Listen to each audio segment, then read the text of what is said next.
Good morning. This is David Bennett, and this is Bitcoin And, a podcast where I try to find the edge effect between the worlds of Bitcoin, gaming, permaculture, podcasting, and education to gain a better understanding of all. Edge effect is a concept from ecology describing a greater diversity of life where the edges of two systems overlap.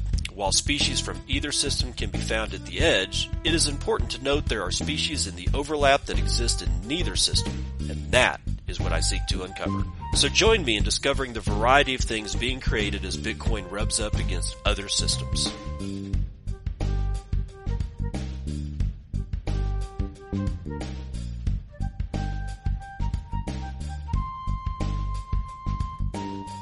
It is 9:26 a.m. Pacific Daylight Time. It is All Saints Day, November the 1st, 2024. This is episode 985 of Bitcoin, and let's go back to the fact that it's All Saints Day. November the 1st is sandwiched right in between Halloween, October the 31st, and November the 2nd, which is the last day of the celebration of Dia de Muertos, or Day of the Dead, also known as Dia de los Muertos, if you want to get really technical about it, I suppose. We're missing the boat. We're literally missing the boat on having a much larger celebration than just Halloween. Here in the United States anyway. What I'm getting at is that Halloween, we're talking about, spooks and ghouls and witches and, like dead things and like zombies and stuff like that. Essentially, it's kind of a celebration of the dead. And then we have All Saints Day, which is today, which is also a celebration of the dead, because I don't know of any living saints at this moment in time. Like Catholic Church, they saint people and have been doing so for centuries. And then in the split between the Catholic and the Anglican churches, you had the Episcopal Church, and I'm an Episcopal, and we also have saints, right? So when I was a kid and I was going to Episcopal school, we celebrated All Saints Day. And then we have tomorrow, which is November the 2nd, and that's the last day of Dia de los Muertos. So November 1st and 2nd is Dia de los Muertos, and then you've got Halloween that precedes the whole thing. If we wanted to, we could have a great big long celebration of dead people. I know it sounds grotesque, right? But what better way than to figure out where you are than to look at who's come before? Hell, there's an entire religion in Japan, I believe it's called Shinto. They worship their dead. The dead are their gods, right? They don't believe in a god. They literally believe in those that came before.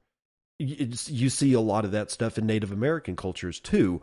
In the United States, we've kind of demonized being dead. Like nobody wants evil to die. Dead. I get it.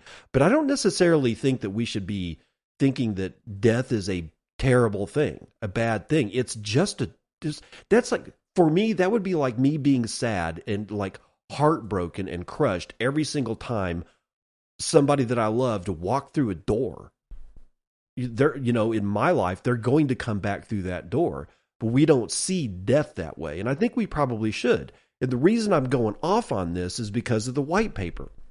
Bitcoin white paper was released on Halloween 16 years ago, right? I usually liken it to something like that it was a paper written by Satoshi Nakamoto to say boo to the world banks. But I think it's a lot more than that. I think, and I said something about this yesterday, that it's sort of like casting a spell. Like yesterday's episode was named something about spell binding, right? And think about this. The binding is also the word that we use to bind books. The binding of a book. And the book is full of words. Spell binding.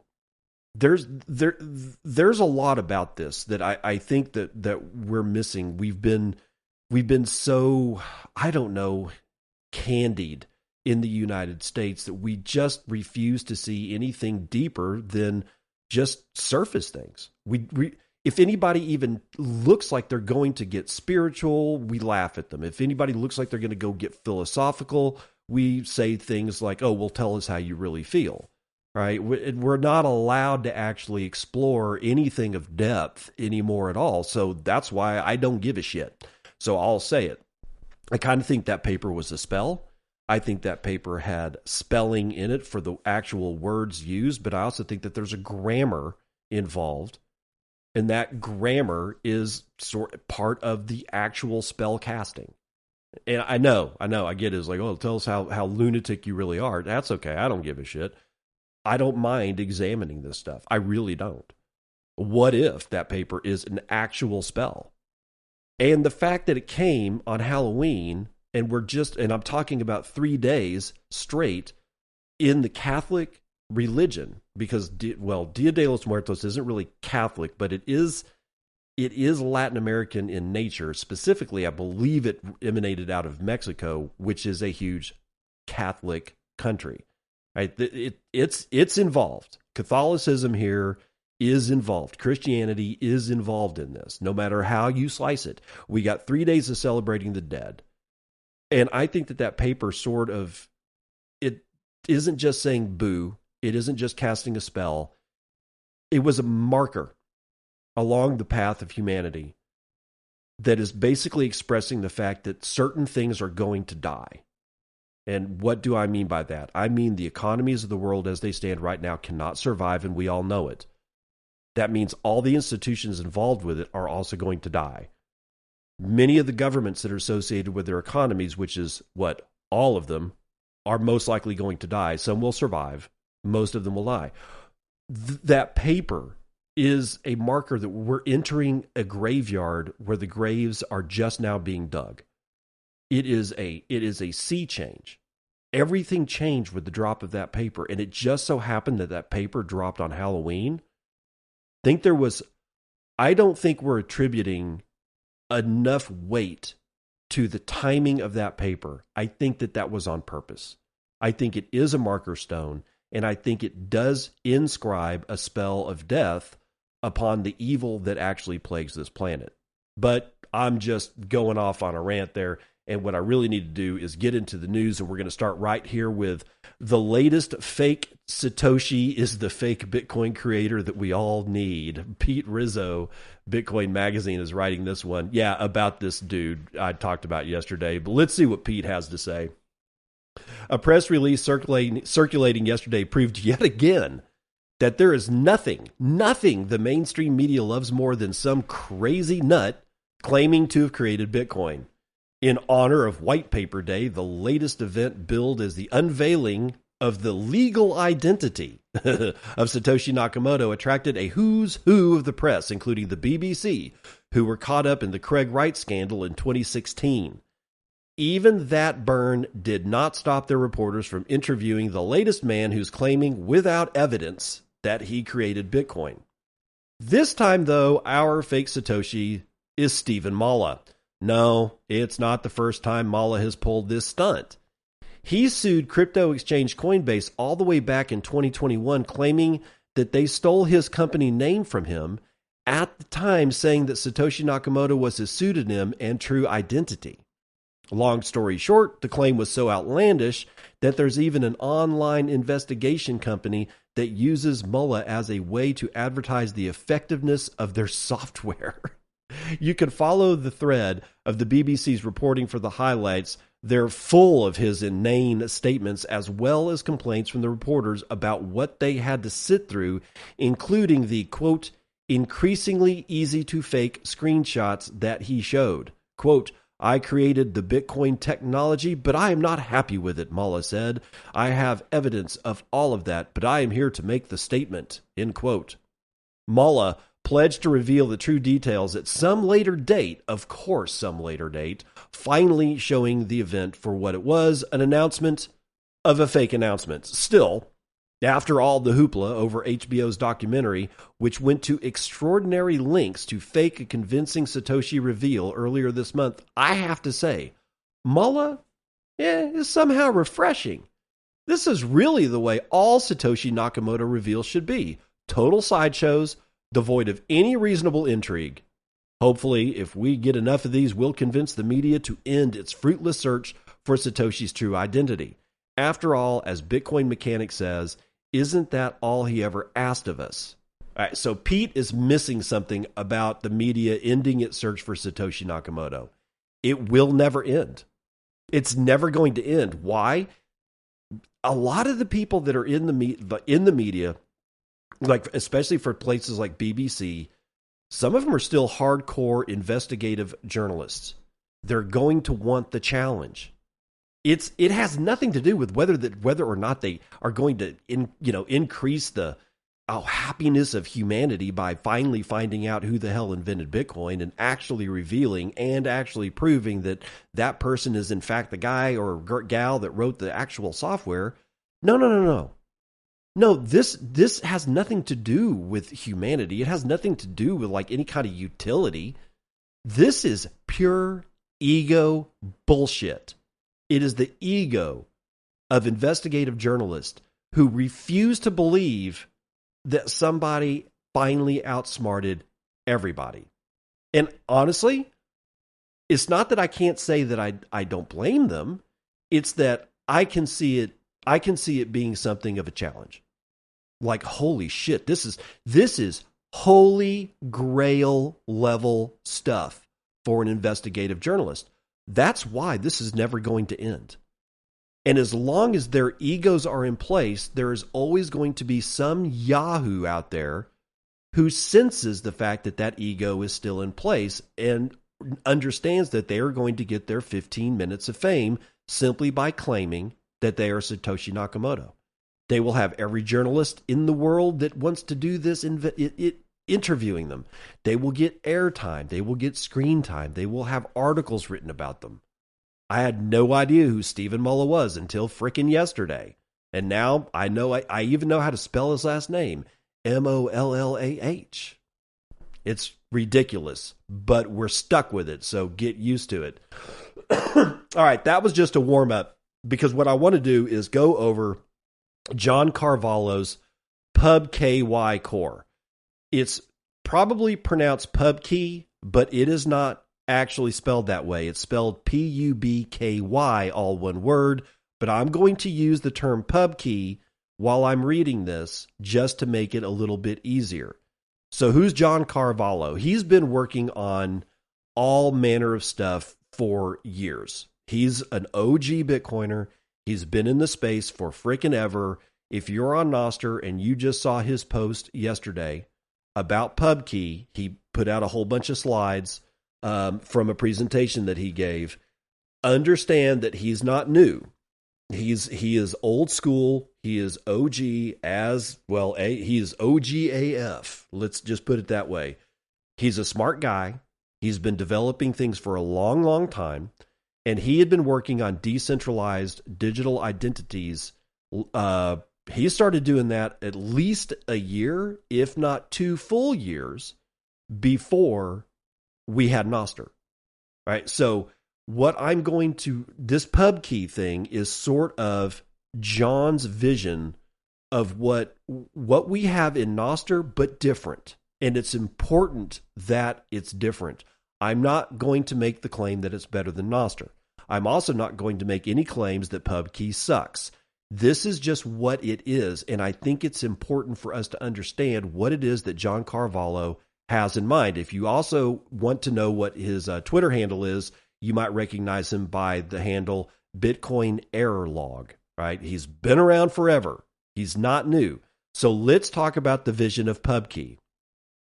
Imagine a future where our online relationships are no longer dictated by corporate giants or state-controlled systems, where you decide how to connect, who to trust, and where to store your data. This is the vision of Pubky, a decentralized, user-first web that breaks the toxic cycle of dependency on big tech, big state, and big banks. Pubky is not just a platform. It is an ecosystem designed to provide tools for communication, social coordination, identity management, and eventually financial freedom, all in one interconnected framework. Pubky will harness the power of decentralized identity, censorship resistance, semantic social graphs, and Bitcoin and Lightning Network technology to create an open web that prioritizes user autonomy. Big tech platforms like social media giants use algorithms that limit freedom, exploit engagement, and control the flow of information. Pubky proposes a different kind of web, one that is built on semantic social graphs and self-sovereign identities. Instead of opaque algorithms deciding what is relevant to you, semantic social graphs and PKARR give users full control over their digital interactions. This system gives control back to individuals, helping replace our toxic relationships with big tech. PKARR for credible exit and censorship resistance. With PKARR, users can create decentralized identities that allow them to leave any service without losing their content, identity, or relationships. PKARR also makes censorship resistance possible by ensuring that users' identities are independent of any specific server. This means users can migrate to other services when needed, maintaining control and avoiding censorship. The semantic social graph for personalized control. Semantic social graphs empower users by allowing them to enrich their relationships, determine trustworthiness, and organize content in a meaningful way. Users choose what they see, whom they trust, and how information flows within their network. Pubky app for user-controlled feeds. The Pubky app allows users to decide which data appears in their feeds. Unlike traditional platforms where algorithms push content for maximum engagement, Pubky gives users the power to tag, filter, and prioritize the content that matters most to them. This approach replaces toxic algorithms with user-defined preferences, ensuring a healthier online experience. Home servers for decentralized hosting. Home servers allow for decentralized data hosting and competitive hosting services by enabling users to migrate away from any server that changes its policies or restricts their content. This means that censorship is anticipated and dealt with, allowing users to keep control over their digital presence. Governments often use centralized systems to control speech, monitor user activity, and dictate identity management. Pubky provides an alternative, a decentralized network that makes censorship impractical and gives users self-sovereign identity. With Pubky, PKARR, or also known as public key, addressable roles and resources, mainline DHT, and semantic social graphs ensure that users are empowered to self-regulate, verify authenticity, and maintain control over their identities without relying on centralized authorities. This means that Pubky allows users to create key-based identities using PKARR, giving them the freedom to establish and manage their identities without permission from any central entity. Users can choose whether to remain anonymous or become publicly identifiable, and no central authority can revoke or control their identity. Mainline DHT, well, that acts as a distributed directory, helping users locate and connect with each other without relying on a centralized server. This peer-to-peer system ensures that users are always discoverable by those that they trust, even in the face of censorship attempts. Pubky's semantic social graphs are key to creating an environment of self-regulation among users. By allowing users to add context, trust levels, and tags to their connections, Pubky provides the foundation for automating business logic on top of graph metadata and relationships. This means that users can set the rules for how they interact with others, creating systems of accountability and shared trust that do not depend on any external regulation. In this way, Pubky replaces the need for a centralized authority, i.e. the big state, by empowering users to be self-sovereign and enabling communities to regulate themselves. Pubky provides the tools to make censorship difficult and autonomy possible, giving users the power to govern their online interactions and identities independently.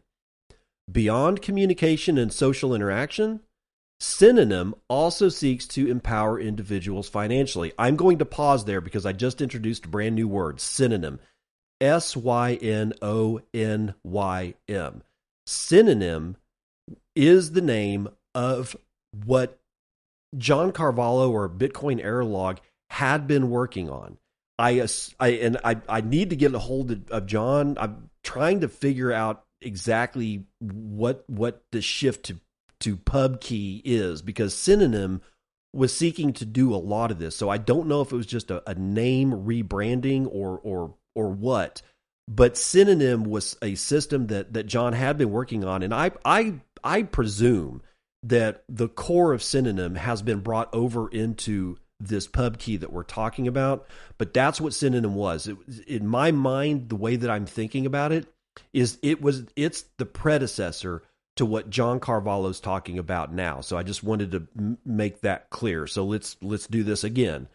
Beyond communication and social interaction, Synonym also seeks to empower individuals financially. Our reliance on big banks and centralized financial systems means losing autonomy over our own wealth. Pubky envisions a future where financial freedom is possible through the use of Bitcoin and the Lightning Network to decouple payments from hosted platforms and middlemen. Bitcoin creates competition for fiat currencies and traditional speculative investments by offering a decentralized, permissionless currency. Users are in full control of their funds, able to send and receive value directly from their own wallets, and free from the constraints of centralized banking institutions. The BitKit mobile wallet, again, BitKit mobile wallet. Synonym, creators of Pubky. Okay, here we go. Synonym, creators of Pubky, also offers the BitKit mobile wallet, which supports Bitcoin Lightning and soon Pubky features, providing a unified solution for users to manage their identities, financial transactions, and online presence, all in a decentralized manner. Commerce features and tools are planned for future versions of Pubky, along with a long-term goal of a totally dynamic digital social economy. In conclusion, our vision is simple: to build a digital world where individuals are in charge rather than corporations or governments. And by integrating decentralized identities, censorship-resistant technologies, and financial independence, we can replace our toxic dependency on centralized powers with an open, user-controlled web. Imagine a future where your data, your identity, and your financial assets are truly yours, where you decide what to share, whom to trust, and how to connect without any company or government watching over your shoulder. Synonym is building this future, creating an internet that works for people, not against them. Join us in this movement towards decentralization, censorship resistance, and true digital autonomy. I know what a lot of you who were listening, closely to what I was saying, I know what you're saying. We already have this with Nostr, right? Right? We already have this. We don't need this. That's what you're saying. I disagree. And here's why. Well, it's because we need an ecology. And I know people hate it when, the ecology of Bitcoin. The Lightning Network ecosystem. Yeah, well, there's a reason we use those words, because it's correct. It is an ecosystem. There are ecologies. Anybody who actually thinks that Nostr is going to replace everything that we need all at once, all by itself, is kind of fooling themselves. And the reason I know that is because I'm a student of biology. I know how this works. We exist in a universe filled with rules that are not written down in anywhere other than inside the forest, at the edge of a river, the fight between the lion and the lamb, you name it. That's where the rules reside. If you can't figure out what the rules are by actually walking out in nature, then you are not touching enough grass by a long mile. You need to get outside and touch some more grass. That's where the rules are written. And the rules are basically this. It takes a whole bunch of different species to have a functional, resilient ecosystem that not only survives, but thrives. That's what I'm getting at. Now, does that mean that I'm abandoning Nostr because John Carvalho's got this thing? Fuck no. Oh hell no. That's ridiculous, and I wouldn't recommend anybody do that. I don't know if Pubky is active yet. But Pubky is not the only thing out there, is it? Well, we've got the Fediverse. I know you don't like it. I am not a fan of having to use Mastodon. There's a lot of stuff about the Fediverse. Doesn't make any sense to me, like literally at freaking all. It's clunked. You think Nostr's kludgy? Jesus, Mastodon. I can't even switch over to a different Mastodon server without actually redoing everything about my identity all over again. And I'm just done. I'm done doing that shit. But there's still some things about Mastodon and the Fediverse and all that activity pub, right? That came before Nostr. It's certainly coming before Pubky. And it's coming before the peach and hole punch stack that Guy Swan talks about a lot. That's another type of vision of how this works, right? Now we have John Carvalho coming in with Pubky Core and the whole and an entirely different, smaller ecosystem that seeks to basically do the same thing. And I know what you're saying. We don't need all these different protocols. Yes, we do. But we don't need to use them all separately. And this is what I'm getting at. I want to read to you and it's going to be an AI overview of a question that I asked to Google. Okay, it's not in depth. I haven't gone through and really, punched this thing out. But I just want to see this particular idea in your mind when we're talking about the species that is ActivityPub and all of the subspecies like Mastodon and Fediverse that have come out of that. Look at Nostr as as a small ecosystem and all the subspecies and sub-ecosystems that have come out of that. We're going to be talking about Yakihonne at the end of the show because they've got an update. And that's another Nostr client. There's 75 Nostr clients. Hodlebod's got Coracle.social. JB55's got Damus. But it's all coming out of the protocol that is Nostr. I'm not even going to include Blue Sky's AT protocol because that's just a bunch of bullshit. But now we've got John Carvalho that's been working on answering the same questions that both ActivityPub has been trying to answer and Nostr is trying to answer, but it's coming at it from a completely different way. Right? The problem of digital identity and sovereignty and anti-censorship is so profound that it's going to take several different species to be able to attack the problem. But if they all attack the problem by itself, it's not going to work. We're going to need fusion. We are going to have it. And John might be the very first person to tell me that I'm completely full of shit. I have a lot of respect for John Carvalho, and he can tell me that all day long and twice on Sunday, and I'm not going to bat an eye. And I'm also, I'm not going to get mad, and he may be right. And Fiat Joff, Nostr protocol creator, he might say, you're full of shit. I don't want to have anything to do with these other things. I'm sorry. I'm sorry to tell you, I completely disagree. If that is the case, that these people were to say that to me, I would 100% staunchly disagree with them. I want to read you this. I asked the question, can fungal mycelium from different species fuse with other species? Here's the answer. Well, actually, let me just kind of give some context to that. When you go through a forest and you see a mushroom popping up out of the forest floor, you're seeing about 0.0001% of the organism. That's just the sexual structure that it uses to dump spores so that it can have offspring. The real organism lies beneath the ground, and you don't see it, but it's massive. It is a massive network of all these different mycelial threads. And when I say mycelia or mycelium, I'm talking about the entire fungal organism, not just the little mushroom. But these things have a tendency to be able to fuse with their own species. So like Alice mushroom is over here and Bob mushroom is completely over there, and they send out their little mycelial threads and then they meet. If they are the exact same species, they will probably fuse. In many of these species, that happens.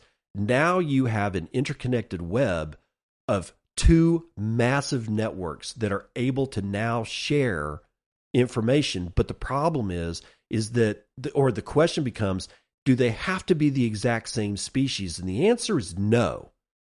That's why I asked the question, can mycelium from a different species fuse with other mycelial species? And the answer is this. And again, this is from AI or Google AI from their search labs, and it says yes. Mycelia from different species can fuse and combine. So here's the thing that it says about fusion. When mycelia from compatible fungi fuse, the cells of each fungus combine and their DNA will mix. They can create a secondary mycelium with haploid nuclei from both mating strains. When two mycelia meet, they can also communicate to negotiate their relationship. This can range from fusion to indifference, physical exclusion, or straight up chemical antagonism. There's nuclear exchange between mycelium and recombination between heterospecific nuclei, and that may be important to fungal evolution and diversity. All right, so what I'm getting at here is that let's say that I've got like an entire organism underneath a dead stump in the forest that puts out oyster mushrooms. And my question is there a way that that fungal network can share information and share its physical network that it's already built? That network effect. Can it fuse with something that is not an oyster mushroom, and somehow or another, now the two networks are actually stronger because those bridges of information exchange, of chemistry exchange, of nuclear information exchange, of water and nutrient exchange, because now maybe there was a slight magnesium deficiency in the area where this, I don't know, this oyster mushroom network is. And it just needed, if it could just get a little bit more magnesium, it would be awesome. It's got way too much cobalt, but, whatever. Now, this other network is sitting in a completely different part of the forest, like maybe like 400 yards away. Yes, these things can get huge. Just trust me. Just bear with me, guys. Somehow those networks meet. And the network B is sitting on top of too much magnesium and not enough cobalt. You see where I'm going with this? Well, now that we've got a bridge that can communicate and transfer all manner of information, whether chemical, nutrient, water, or otherwise, now the magnesium deficiency is met by network A, and the cobalt deficiency experienced by network B is also met. Do you see how the synergy here works? And this is what I'm talking about.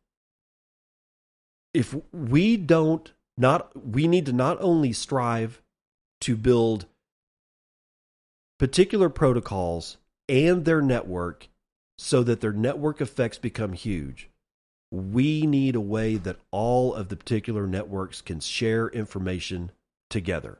If we don't do that, the chances of any one of these networks being able to overcome the problem that all these networks are trying to overcome becomes insurmountable. Because think about it, the whole question that all of these networks are trying to answer, as I have already stated, is pretty big. Do you really think that one of these networks is going to be able to actually facilitate the complete destruction of that which has been in place for an idea, in whether it's an analog form or digital form, has been in place for hundreds of years? My answer is no. Only by surrounding the problem with different networks and having those networks actually be able to connect together in a ring around the enemy will the networks together be able to overcome the problem that all the networks want to overcome individually. So when the creators of these protocols start, if and I don't know if they will, but if they start bickering, then we're going to lose energy to friction, and we'll never be able to get that back. So I'm making a plea to all the developers out there, even though that Some of them, most of them don't listen to me. Please don't bicker. Figure out a way to cross-bridge your network with the other protocols. And do so happily. Reduce the friction.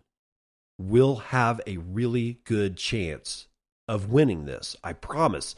But we're not going to be able to do it if we're sitting there fighting and bitching and moaning, because we got other problems that we've got to work around.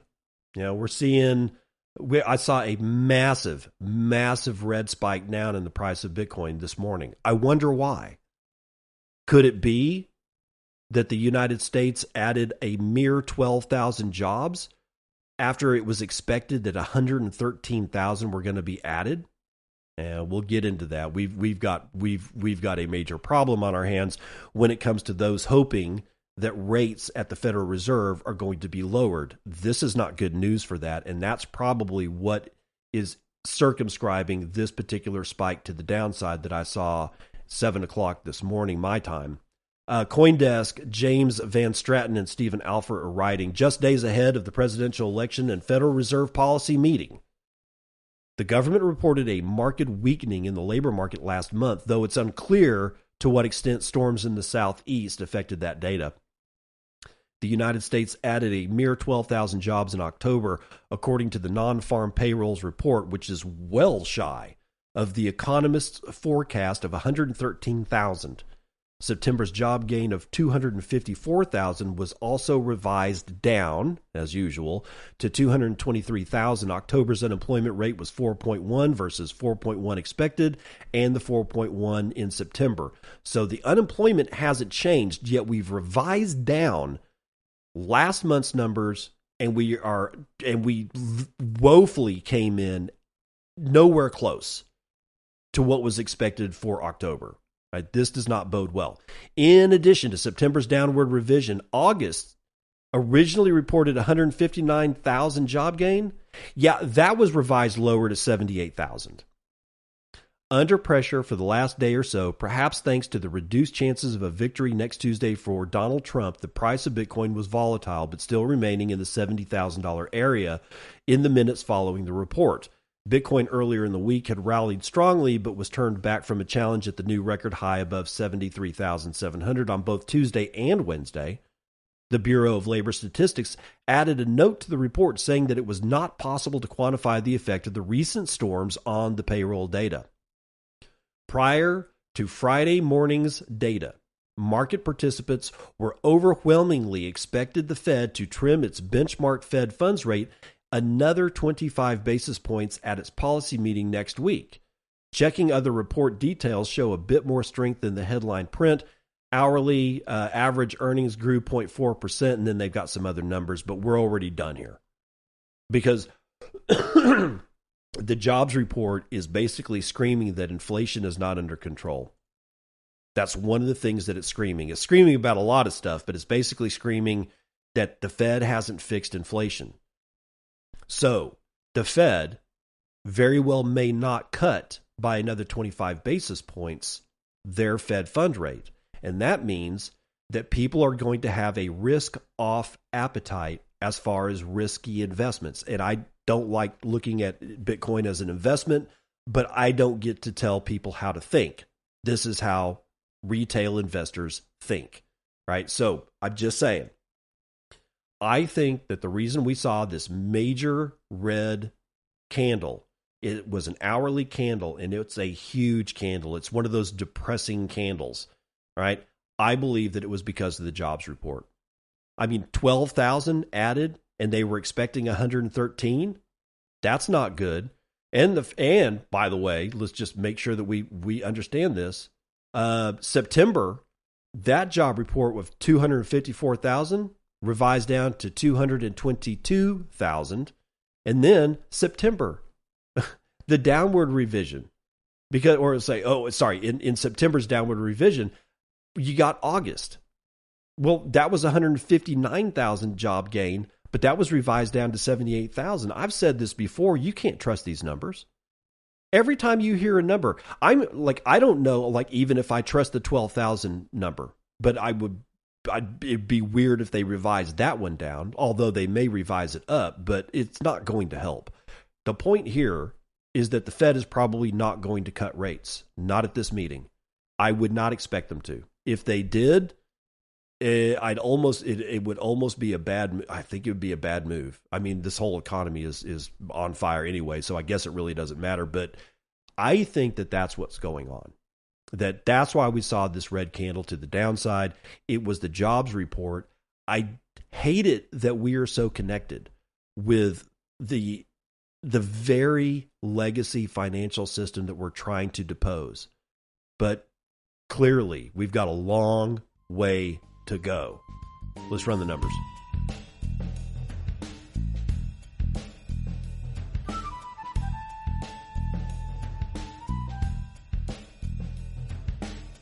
CNBC, futures and commodities. Let's see what the rest of the world is thinking about the jobs report.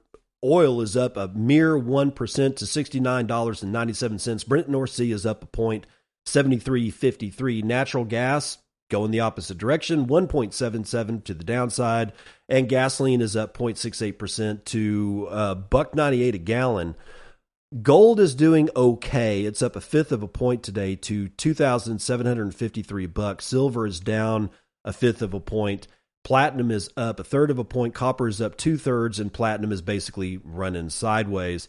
Ag fully mixed today. Biggest winner is, wow, boy, it's kind of hard to find it. Cotton, 0.86% to the upside. Biggest loser is easier to find. Sugar down 3 points. You got live cattle down a half. Lean hogs are up a fifth, and feeder cattle are up 0.4%. Okay, here we go. Indices. Everything's in the green. I guess they're happy about the jobs report. The Dow is up 0.86%. The S&P is up 0.68%. NASDAQ is up almost a full point, and the S&P Mini is up a third. Okay, so Bitcoin is at 69,490. We are down to a $1.37 trillion market cap, and we can only get 25.1 ounces of shiny metal rock with our one Bitcoin, of which there are 19,776,130.5 of. But average fees per block are really low. 0.04 BTC taken in fees on average on a per block basis, of which there are only 96 blocks of. And they are carrying 188,000 unconfirmed transactions. High priority is going to get you in at 10 Satoshis per VByte. Low priority transactions are 7 Satoshis per VByte. And hash rate is at 759.4 exahashes per second on a 1 week rolling average. So it looks pretty stable so far. From Spellbinding Day, yesterday's episode of Bitcoin and I got who? Let's see, who do I got? I got Joey DD with 3333 Halloween boost. I got HBH Gardens with 3,000 says boost. Actually, it says boost. And then Pies to Play before 20 says, thank you, sir. No, thank you. Nostr Gang is the only guy that actually wrote out a message. I mean, other than boost or thank you, sir. He actually has got a full sentence here. 100 sats. I always looked at White Paper Day as the pregnancy announcement of Bitcoin. However, I like the idea of it being a spell cast on Halloween, despite the fact that it makes me think of a Bitcoin wizard. Lol. Yeah, I agree.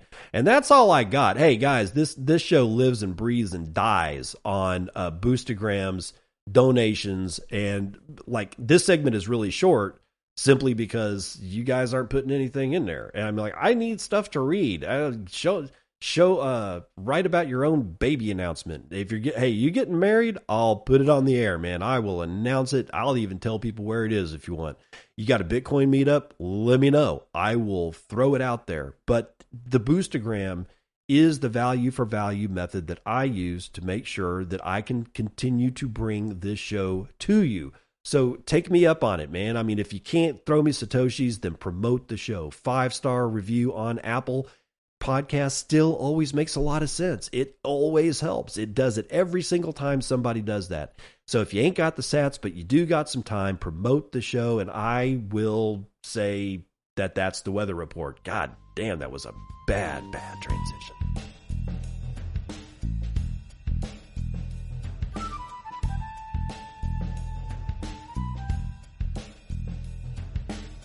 Welcome to part 2 of the news. You can use Bitfarms inks a 10,000 Bitcoin miner hosting agreement with Stronghold Martin Young from Cointelegraph Tell me more. Crypto mining firm Bitfarms signed its second hosting agreement with United States-based Stronghold Digital Mining to expand operations at its Pennsylvania site. Under the terms of the hosting agreement, the Bitcoin data center operations firm will deploy an additional 10,000 miners to Stronghold's Scrubgrass site. The mining hardware was initially expected to be used in its Gazu site in Paraguay. Bitfarm CEO Ben Gannon said that optimizing company assets with these rapid upgrades at Stronghold's Pennsylvania sites will provide significant near-term value for Bitfarms. He said the combined 20,000 miners at the site will boost efficiency and continue to improve the firm's overall fleet efficiency. Quote, vertically integrating our operations with Stronghold's existing power generation infrastructure reduces capital expenditure requirements and allows us to take greater control over our cost of power, end quote. This will be achieved through energy trading and better utilization of the wide range of operating modes of Bitmain's T21 miners. The initial terms of the agreement will expire on December the 31st, 2025, after which it will automatically renew yearly. Additionally, Bitfarms will pay Stronghold 50% of the profit from the miners on a month-over-month basis. Bitfarms paid a refundable $7.8 million deposit to Stronghold to cover the estimated power costs for the first 3 months. Bitmain entered into its first hosting agreement with Stronghold in September for an initial 10,000 miners at its Panther Creek facility in Pennsylvania. Gannon said that Bitfarms looked forward. They say Bitmain. That's a typo. It wasn't Bitmain that entered into its first hosting agreement. It was Bitfarms. Okay, so Gannon said that Bitfarms looked forward to executing their strategy to increase our U.S. footprint and diversify beyond Bitcoin mining. Bitfarms currently has 12 operating Bitcoin data centers and 2 under construction. It also has hosting agreements with data centers in the United States, Canada, Paraguay, and Argentina. Its BTC mining facilities are primarily powered by renewable hydroelectric power and sustainable long-term power contracts. Despite the agreement, Bitfarms stock tanked 10% on the day, falling to $1.96 a share in after-hours trading, according to Google Finance. The slide mirrored broader market movements, with crypto markets retreating by 6% over the past 24 hours and related stocks following suit. Yeah, everything in Bitcoin is tanking right now. So it is what it is. I read something yesterday about that this entire move up to 73,000 may have just been a quote-unquote gamma squeeze, but I didn't have enough time to really dig into that one. If you guys know about the gamma squeeze and think it's all bullshit, or if it's absolutely true, send me a boostagram, help the show out, let me know what's going on, and I'll read it on the show. Now, from the block, Danny Park, Paxos launches new USD stablecoin with Singapore's DBS Bank. What was I telling you yesterday? What was I telling you yesterday about stablecoins? Yeah. Blockchain infrastructure firm Paxos announced today Global Dollar, the USDG, its new US dollar-backed stablecoin designed to meet Singapore's upcoming stablecoin regulatory framework. The stablecoin will be issued by the company's Singapore arm, Paxos Digital Singapore. At the same time, DBS, the city-state's largest bank by assets, plans to support Paxos in cash management and custody of USDG reserves as a primary banking partner. Quote, enterprise interest in stablecoins has never been higher than it is today, but the market lacks a solution that combines regulatory compliance with real economic incentives for enterprises, said Ronak Daya, head of products at Paxos. Quote, USDG offers a trusted solution with a top-tier banking partner in DBS that will be the catalyst to drive stablecoin innovation and enterprise adoption at a global scale. Put a tie on the suit speak. For the launch, Singapore Paxos gained approval to issue stablecoins from the Monetary Authority of Singapore in July, and upon release, USDG is available on Ethereum and issuance is planned for other blockchains. USDG marks Paxos' second, not their only, their second localized stablecoin offering following the launch of Lyft Dollar, or USDL, in the United Arab Emirates. It is the company's sixth digital asset launch overall. The shitcoining never stops. Meanwhile, the MAS released the finalized features of its latest digital assets regulatory framework in August last year. The framework, quote, seeks to ensure a high degree of value stability for regulated stablecoins in the region. The regulator's key requirements for local stablecoins are low risk, high liquid reserve asset backing, a minimum base capital of 1 million Singaporean dollars, and online disclosures containing critical information for hodlers. Quote, MAS's stablecoin regulatory framework aims to facilitate the use of stablecoins as a credible digital medium of exchange and as a bridge between the fiat and digital asset ecosystems. What was I telling you yesterday? A bridge. Also, a transformer. It's a transformer between, and honestly, let's face it, it's a transformer between Bitcoin and the legacy financial system without actually having to touch each other. All right, if you don't know what I'm talking about, go listen to yesterday's show. The MAS has yet to announce further developments regarding enforcing the stablecoin framework, which requires approval from Singapore's parliament. So we're getting into localized stablecoins. Stablecoins just for Singapore. And then stablecoins just for the United Arab Emirates. It's going to be a web of deceit, the unraveling of which is going to be, it's going to make FTX and Alameda look like nothing, except it's not going to look like that at all. I'd see it unraveling, but honestly, this shit has a structure that could go on for 100 years.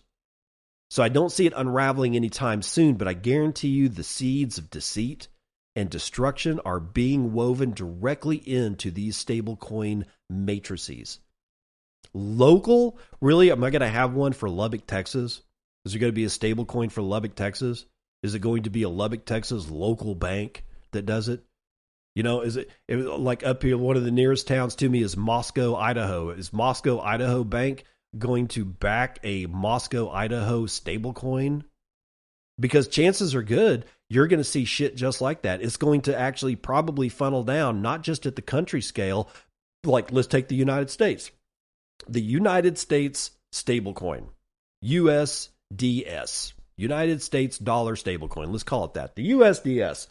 But there's going to be one for Texas. So it's the United States dollar stablecoin of Texas, or USD SAT, or SOT, something like that. One for Oklahoma. All right, well, let's drill down on Texas. Well, then like in the Texas framework, there could be a stablecoin just for Austin, Texas. You see how this works?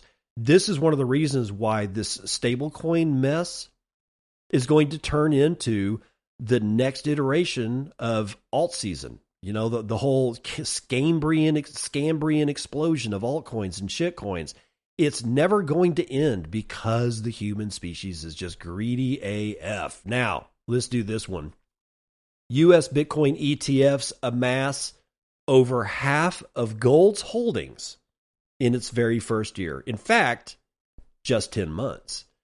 U.S. listed Bitcoin exchange traded funds have rapidly accumulated tens of billions in assets, reaching half that held by gold ETFs in record time, writes Sebastian Sinclair from Decrypt. Since launching in January of this year, Bitcoin ETFs have attracted substantial inflows, totaling $23.89 billion and $70 billion in total net assets per data from SoSo Value. By comparison, total net assets for U.S. listed gold ETFs stand at $137.3 billion, according to latest figures from the World Gold Council. That means that in just 10 months, spot Bitcoin ETFs have amassed over 50% of the assets held by gold ETFs, which have been around for 20 years.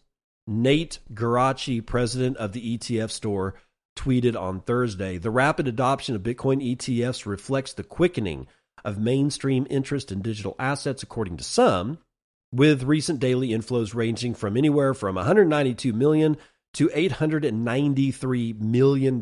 That's daily inflow. Quote, there is no question that the BTC ETFs have been well received, breaking all inflow records as they go, Ryan McMillan, chief investment officer at crypto fund manager Merkle Tree Capital, told Decrypt. In comparison, gold ETFs, which debuted in 2004, have long represented a stable hedge against market volatility and inflation. It's hard to compare absolute flows as 20 years between launches includes a lot of inflation, McMillan added, and that is of note, by the way. The assets are often compared for their roles as safe havens, which with gold prized for its historic stability and Bitcoin increasingly seen as a digital counterpart due to its finite supply and independence from traditional financial systems. Jurian Timmer, director of global macro at Fidelity Investment, often characterizes Bitcoin as exponential gold, highlighting its rapid adoption curve and inherent scarcity. His perspective suggests that Bitcoin's value proposition extends well beyond that of traditional digital gold, instead emphasizing its potential as a store of value driven by network growth and limited supply. Whatever the case, Bitcoin has emerged as the best performing asset of 2024, climbing 65% year to date to $69,533. Gold has also demonstrated strong performance with prices up 16% to $2,746 per ounce, dollars per ounce. Despite the world's largest asset dipping more than 4% on Thursday, McMillan still sees Bitcoin finishing off the year strong. Quote, we've seen a few sell-offs, which could be larger funds reweighing their portfolios to take some gains, or it could very likely be a little volatility as we get closer to the U.S. election, he said. Quote, I wouldn't expect we go much lower here, not without a serious catalyst, McMillan added. We didn't need that at the end of that. So forget I even said it. I don't like inviting problems. So the gist is that out for 20 years, gold ETFs have been around. In 10 months, Bitcoin ate half that value, not from the gold ETFs, but from the market itself. But there's that caveat, right? And it's important to understand how much inflation has actually happened in those 20 years, right? It's easy to point at Peter Schiff and make fun of him, but this is a serious point to understand. How much inflation has occurred in 20 years? While me and you don't know the answer, we can't actually just write out a number on a like a beer stained napkin at a bar and show it to somebody. We know a fuck ton of inflation has happened in the last 20 years. There is no denying it. Yet still, I believe that even with that inflation, it is clear that people are flocking to Bitcoin. It's not going to stop. Okay, so let's finish out the show with this one from Short Fiat, who posted a note on Nostr, which is always going to be my favorite network to be using, no matter what I said at the head of the show. Please tag this to any podcasters that you know. Yeah, Short Fiat, I'm raising my hand. We will zap you with sats. At fanfares.io.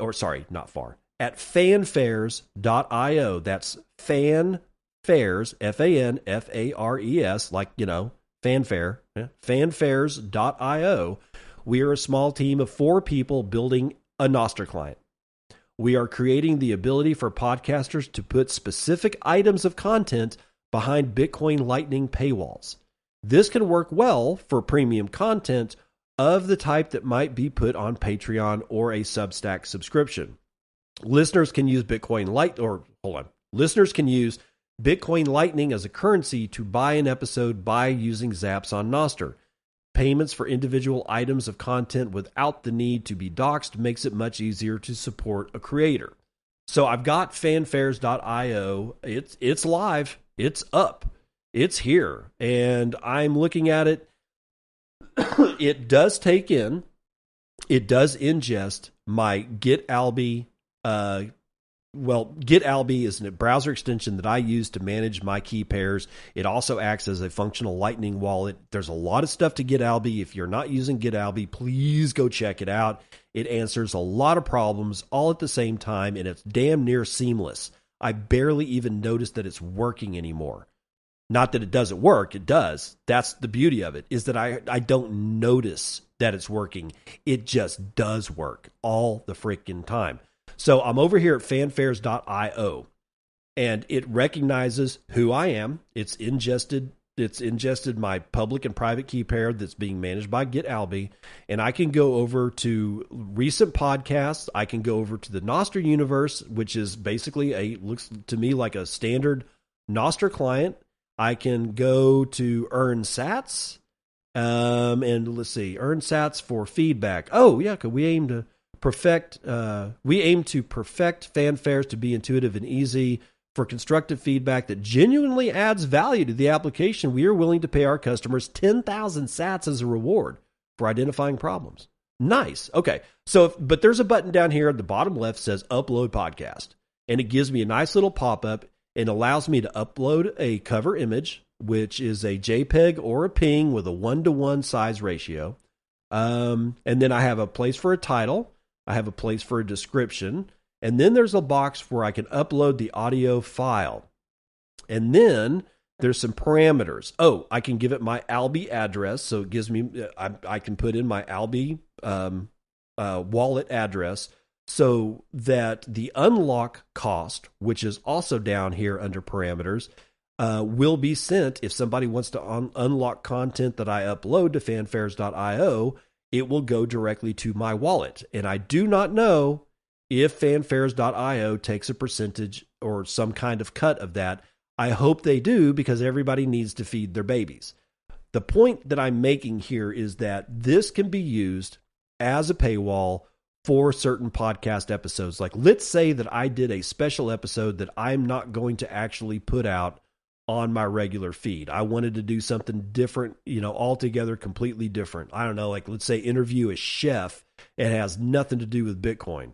I could use this to put it up there, and then I can use all my branding to tell people that, well, it's not a Bitcoin and podcast, but it is me. And if you are a listener of the Bitcoin and podcast and you like cooking, you may want to listen to this, but you're going to have to pay.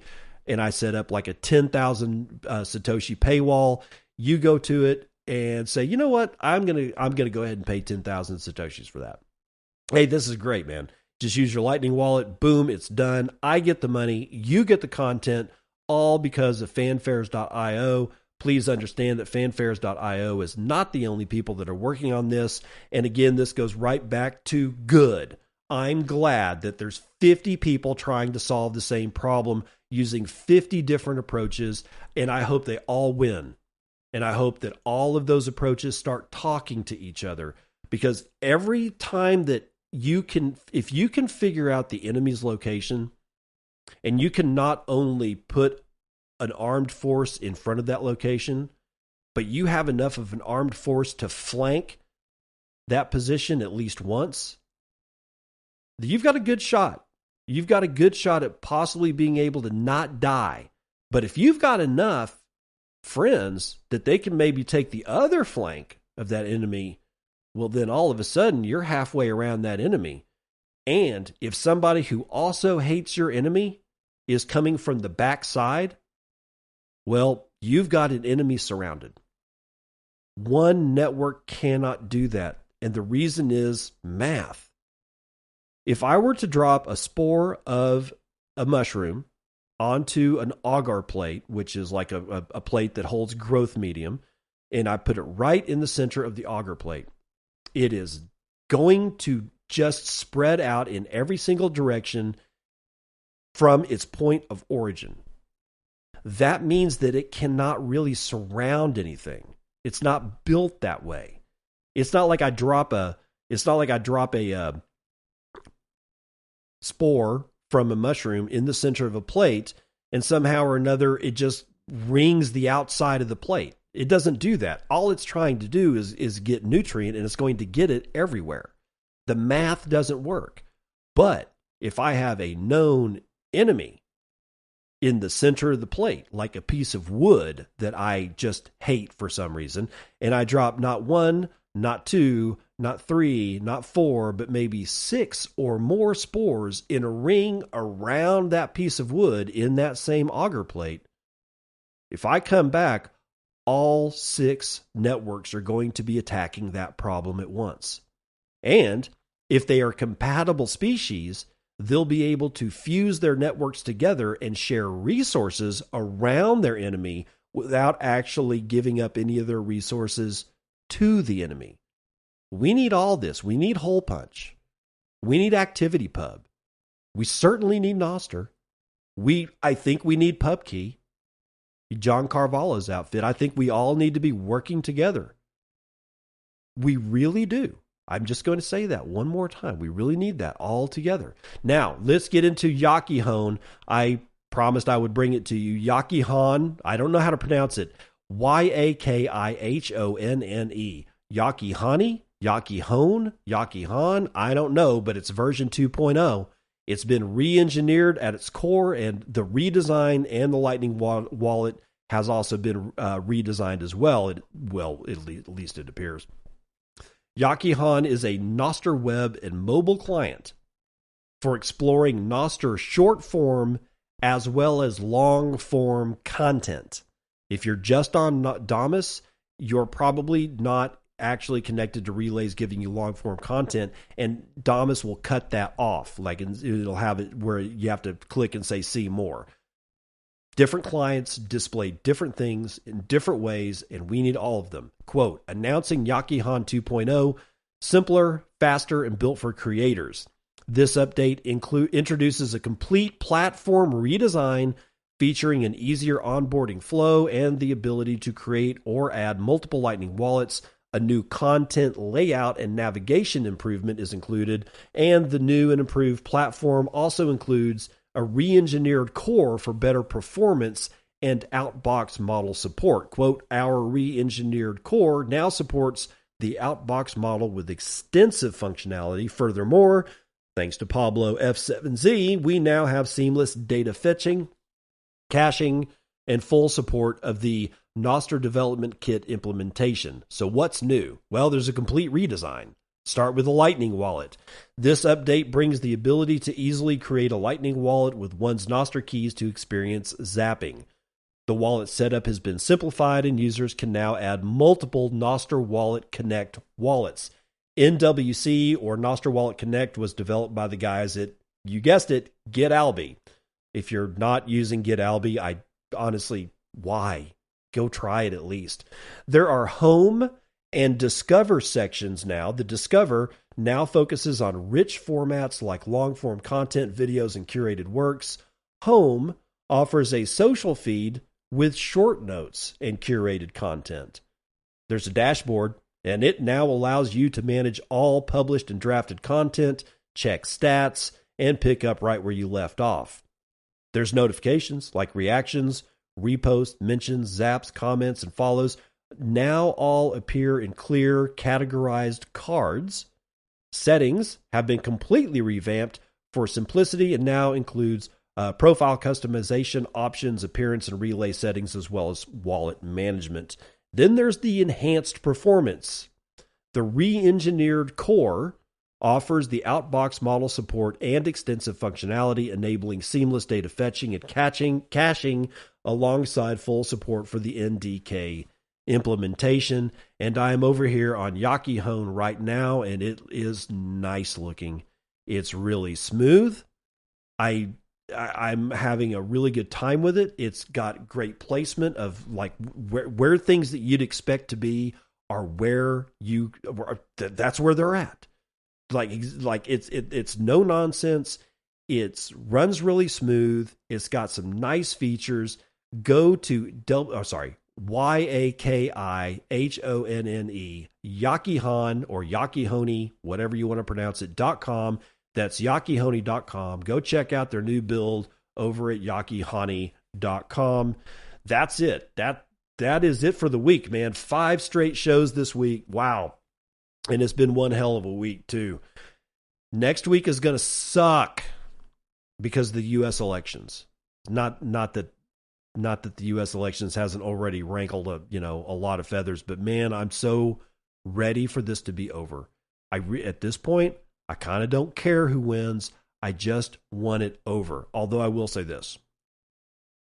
2024 U.S. election cycle has been a lot more entertaining, a lot more memes. It's been a lot funnier, depending on what side you're actually looking at, than other ones. But honestly, I'm like all these election cycles, it's like I'm so freakishly tired of all this stuff. So who knows which way it's going to go? Who knows how it's going to affect Bitcoin? It doesn't really matter. The enemy is the legacy financial system.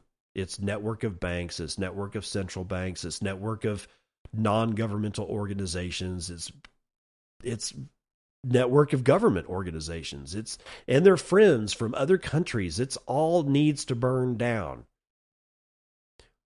It's one of the reasons why I am hoping that the developers of these different protocols, nostr, ActivityPub, that's Alex Gleason, by the way, I think is the guy behind ActivityPub. You got John Carvalho, you've got Fiat Joff, you've got all these guys. If they start fighting with each other and telling each other how their protocol sucks, but their own protocol is the bee's knees, we're not going to get very far. And so this is what I kind of want my listeners to do. If you see Fiat Joff and John Carvalho and possibly even Alex Gleason fighting with each other for whose protocol is best, please remind them that we need all of their protocols, and we need them all talking to each other, and we need them all interoperable. We need them to be able to like leverage each other to the maximum that they can leverage each other, and to ask them to stop fighting, beg them to stop bickering, say, please don't do this. Please figure out a way to coexist, because honestly, there are more resources out there for these guys to be able to suck up as far as what they're trying to dismantle from the legacy world than you can shake a stick at. There's probably room for 100 protocols, not 5, not 4, right? Not 7. There's probably room for 1,000 to just literally crawl over like a fungus and completely disassemble at the molecular level everything about the fiat system that is legacy. Internalize it and build something completely new with it. And I guarantee you there's enough resources out there for all of these protocols to coexist. Because if they don't, we may very well be the ones taking over. I'm just going to leave you that for this weekend, and I will see you on the other side. This has been Bitcoin and I'm your host, David Bennett. I hope you enjoyed today's episode and hope to see you again real soon. Have a great day.